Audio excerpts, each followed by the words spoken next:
जय श्री नारायण।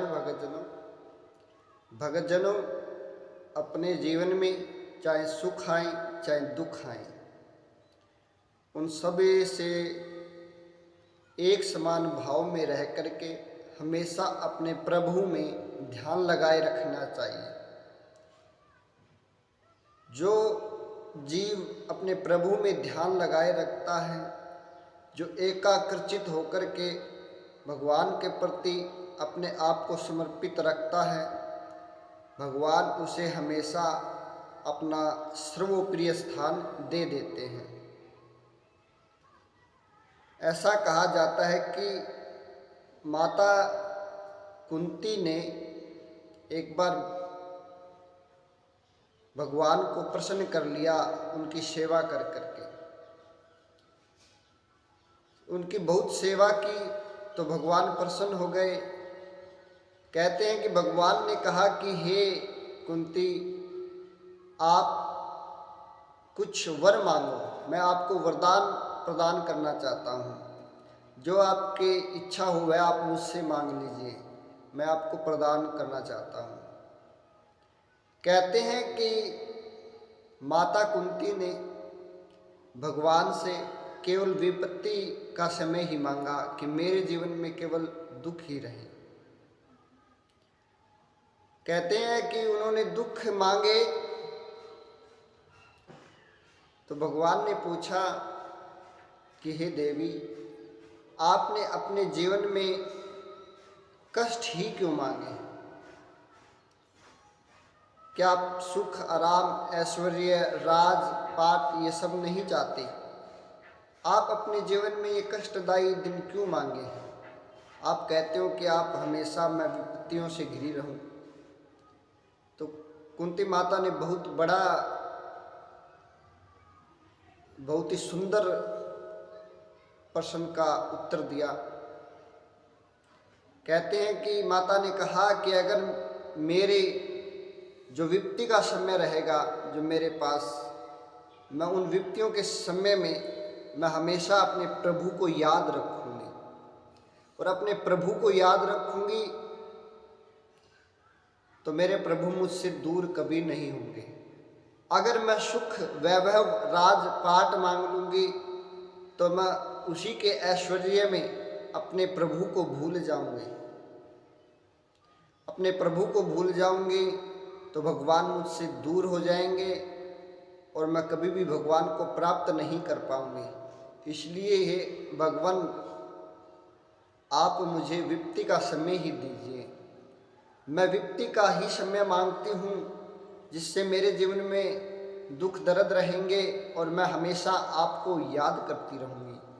और आपको याद करती रहूँगी तो आपसे कभी दूर नहीं जा पाऊँगी और आप मेरे पास हमेशा रहेंगे। आप मेरे पास हमेशा रहेंगे। इसलिए मैंने विपत्ति का ही समय मांगा है भगवान, मैंने विपत्ति का ही समय मांगा है। तो कहते हैं कि यह बात तो ठीक है कि माता कुंती ने भगवान से दुखों का समय ही मांगा ताकि वह भगवान से दूर न रहे।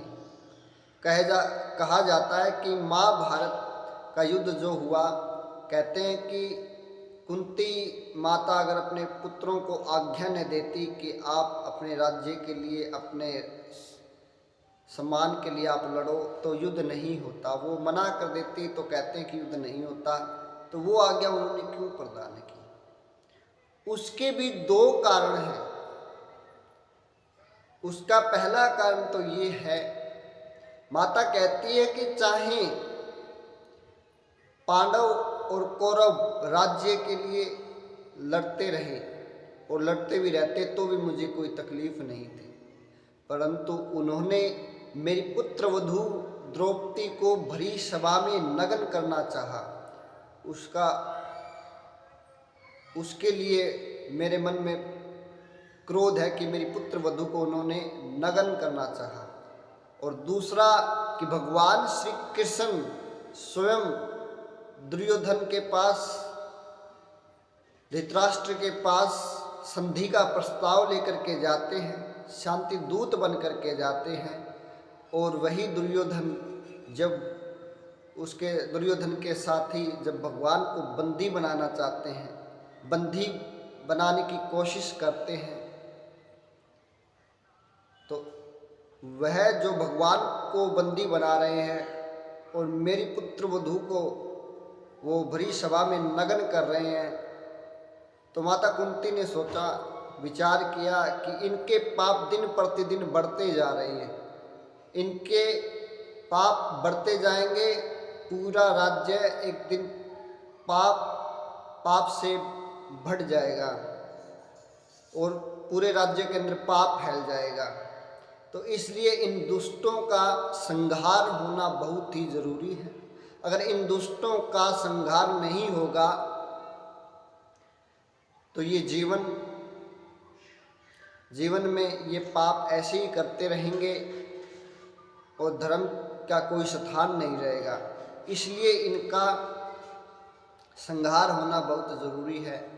इसलिए उन्होंने पांडवों को आज्ञा दी कि आप युद्ध करें, और वो ये नहीं चाहती थी कि मेरे पुत्रों को राज्य मिले या मैं उस राज्य में रहूं, मेरी पूरी सुख सुविधाएं हों, मैं ऐश्वर्य और आराम चाहती हूँ। नहीं, माता कुंती हमेशा ही अपने जीवन में व्यक्तियों का समय मांगती है भगवान से वर के रूप में, ताकि भगवान उनके हृदय में हमेशा बसे रहें।